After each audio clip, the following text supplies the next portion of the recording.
ইন্ডিয়ার নাগপুর শহরে একটা বস্তির প্রাত্যহিক জীবনের চিত্র এটি। এই বস্তির প্রতিটা ছেলে মেয়েই কোনো না কোনো ইল্লিগাল কাজের সাথে জড়িত। দিনের আলো ফোটার সাথে সাথেই এরা বেরিয়ে পড়ে কারো ব্যাগ কিংবা মোবাইল ছিনতাই করতে বা চুরি ডাকাতির মতো জঘন্য কাজে লিপ্ত হতে, আর এটাই তাদের প্রতিদিনকার পেশা। এদের মধ্যে একটা ছেলের নাম ডন। ডনের আবার একটা বড় গ্যাংও আছে।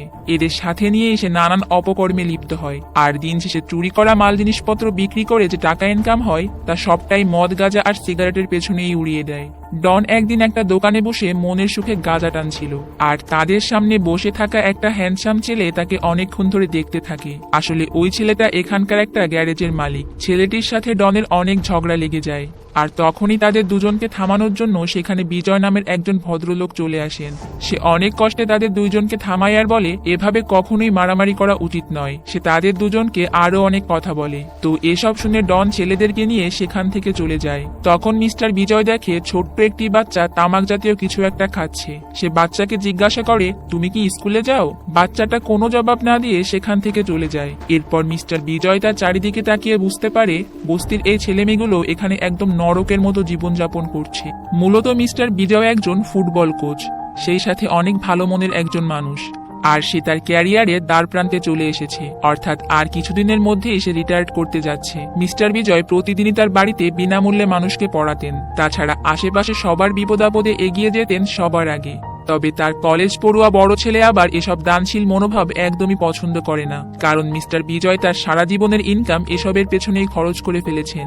তো পরের দিন মিস্টার বিজয় কোচ হিসেবে দায়িত্ব পালনের সময় বুঝতে পারেন তার সময় শেষ হয়ে এসেছে, আর খুব দ্রুতই তার জায়গায় হয়তো ইয়ং একজন কোচ জয়েন করবে। তো ওই দিন সে বাসায় ফেরার সময় হঠাৎ অনেক বৃষ্টি শুরু হয়। তাই বৃষ্টি থেকে বাঁচতে সে একটা জায়গায় দাঁড়িয়ে পড়ে। তখন সে লক্ষ্য করে ডন এবং তার বন্ধুরা একটা প্লাস্টিকের বোতল নিয়ে ফুটবল খেলছে। সে ওই ছেলেগুলোর খেলা দেখে বুঝতে পারে তাদের অনেকের মধ্যেই ভালো ফুটবল খেলার মতো ট্যালেন্ট রয়েছে। তো এই বস্তির ছেলেগুলোর এত সুন্দর ফুটবল খেলা দেখে সে আবেগে আপ্লুত হয়ে পড়ে, আর একটা দীর্ঘ নিঃশ্বাস ফেলে সেখান থেকে চলে যায়। তো যেহেতু ছেলেগুলো একটা প্লাস্টিকের বোতল নিয়ে খেলছিল, তাই মিস্টার বিজয় সিদ্ধান্ত নেয় একটা অরিজিনাল ফুটবল নিয়ে তাদের কাছে যাবে। কিন্তু এদিকে ডন এবং তার ছেলে পেলে সে গ্যারেজ মালিকের গ্যারেজে গিয়ে অনেক ভাঙচুর করে। এতে পুলিশ এসে তাদেরকে ধরে নিয়ে যায়। তবে এটা মোটামুটি তাদের দৈনন্দিন জীবনেরই একটা অংশ।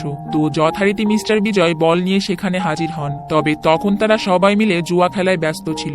সেখানে গিয়ে মিস্টার বিজয় সবাইকে উদ্দেশ্য করে বলে, তোমরা যদি আগামী আধ ঘন্টা এই ফুটবলটি নিয়ে খেলো তাহলে আমি তোমাদেরকে 500 টাকা দিব। তবে তার কথা শুনে সবাই কিছুটা অবাক হয়ে যায়। খেলার জন্য কেউ আবার টাকা দেয় নাকি? কিন্তু যাই হোক, যেহেতু মিস্টার বিজয় টাকা দিতে চাচ্ছে তাই তারা সবাই খেলতে রাজি হয়ে যায়। তারা সবাই মিস্টার বিজয়ের দেওয়া ফুটবল নিয়ে অনেকক্ষণ ধরে খেলে এবং কথা মতো মিস্টার বিজয় তাদের হাতে টাকা তুলে দেয়। মিস্টার বিজয়ের এমন আচরণ দেখে ডন অনেক অবাক হয়। তবুও যেহেতু তারা টাকা পাচ্ছে তাই নিয়মিত মিস্টার বিজয়ের কথা মতো ফুটবল খেলতে থাকে। তবে এভাবে প্রতিদিন খেলতে খেলতে ফুটবল খেলাটা তাদের একটা অভ্যাসে পরিণত হয়ে যায়। তারা এখন দিনের অনেকটা সময় মারামারি, জুয়া, চুরি, ছিনতাই বাদ দিয়ে ফুটবল খেলে।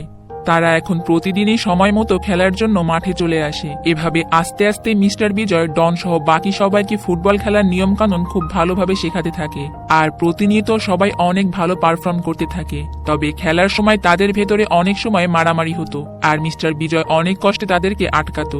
যেহেতু এরা তেমন কোনো নিয়ম কানুন জানতো না, তবুও বস্তির ছেলেদের এত ভালো পারফরমেন্স দেখে মিস্টার বিজয় অনেক খুশি হয়ে যায় এবং তাদেরকে আরো অনেক টাকা